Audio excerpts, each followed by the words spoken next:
So, this is a make you think. I find it ridiculous. I'm a man who dedicated pretty much his whole life to helping other people. As a child, I helped the other orphans and less fortunate in the program. I gave. Like one kid was about to have his iPod stolen, and I told the other kid, no, this is what you do, and you brought it and returned it, and there's millions of those stories. I spent my whole life. I mean, I was a teacher's aide for 4 years for special needs kids at the ECC. I worked with addicts, hookers, I mean, there's at least three people who are better off with their families, no longer on drugs, no longer selling their bodies just because of me. There's a lot of these situations. There's people who are alive because of me. I've intervened and put my own life on the line because of other people in need. There was a guy who was getting murdered, and literally I stepped in between the murderers and stopped the murder from happening. So the guy only had a caved in head. He had a metal rod put in his spine. He was in a wheelchair for like a year. Just all different types of bad stuff. But he would have been dead if I didn't put my life on the line.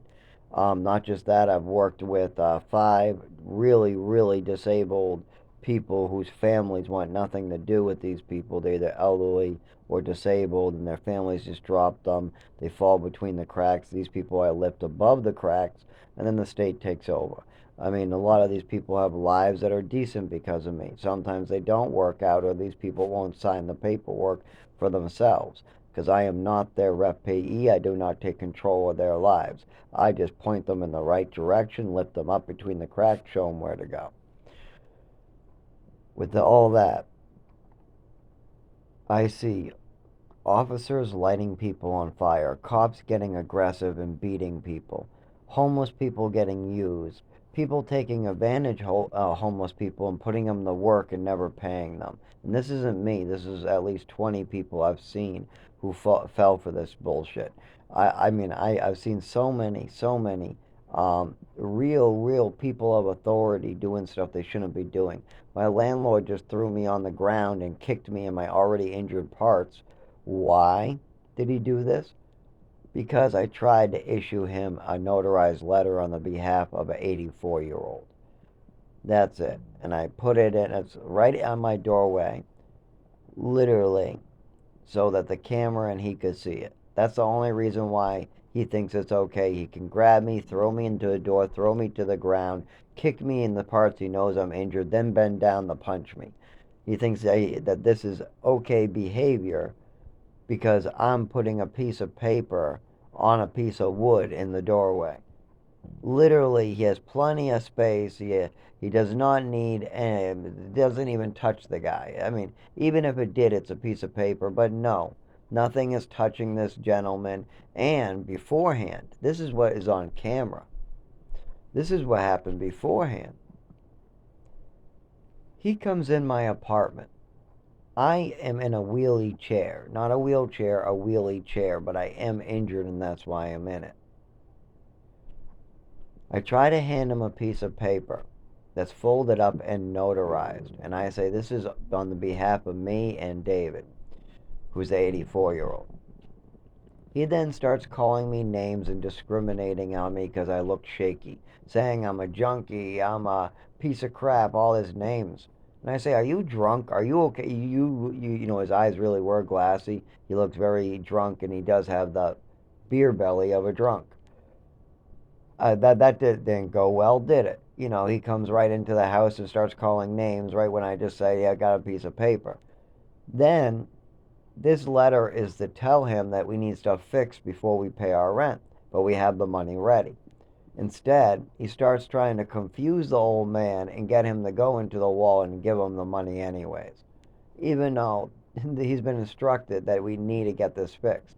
His doctor, has put him in the hospital multiple times, and this man's going to get sicker and sicker. And nobody seems to care about this whatsoever. They just want to cover it up and rent this to another person that gets sick. And we're not the first tenants to get sick here.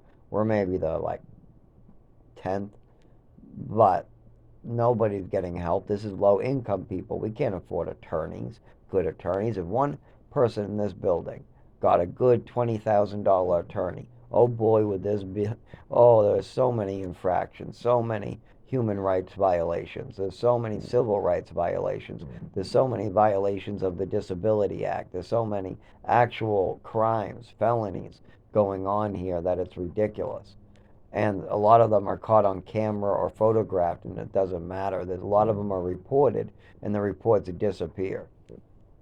I mean, they have hundreds of reports going back the last 15 years on this side of the building for all different types of real safety hazards.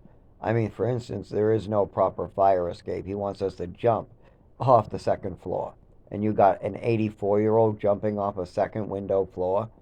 Literally, no ropes, nothing, no ladder, just jump off the second floor.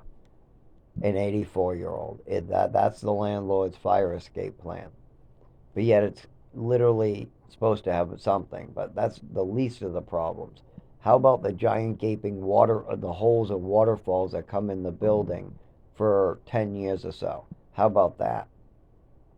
How about the giant mold spots that are growing under the sinks in the ceilings and on that siding and in the walls and on the walls and eating away the round holes in wood?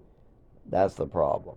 So with all this going on, they're worried about that. I mean, you got addicts on the street literally injecting cocaine the crack stuff with vinegar. I literally saw this prostitute. I don't want to call her any